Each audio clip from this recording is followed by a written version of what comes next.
কে বলেছে ছেলে হলে মায়েদের দেখে না, বলছো না? এই তো মেয়ে নেই তো কি হয়েছে, আমার ছেলেই আমার মাথা আঁচড়ে দিচ্ছে।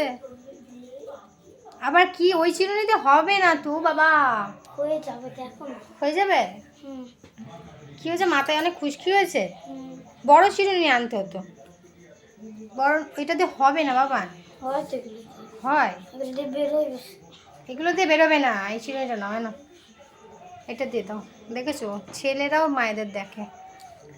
ওই যে কি শান্তি, তাই তো।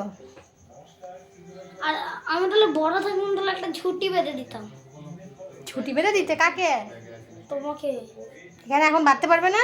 পারবো, কিন্তু একজনকে চাই। ও ও আরেকটু বড় হলে আমার একটা ছুটি বেঁধে দিতে পারতো।